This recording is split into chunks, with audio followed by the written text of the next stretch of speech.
In this video I'm going to show you how to send FaceTime link to any person, whether it's on Android, Windows, Mac OS or whatever.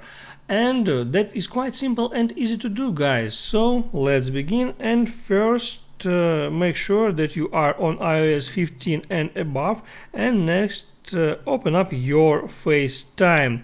Now here at the top you are able to create a link. Let's hit on that, and now I'm able to send this link using my messengers, or I can just copy that link and see what happened. If I open up Safari browser, I can paste that link right there, hit go, and now I'm basically on a FaceTime call and I get here through my browser. So you can get FaceTime call using your web browser, and that's pretty simple and easy. So guys, don't forget to hit the like button and subscribe to my channel.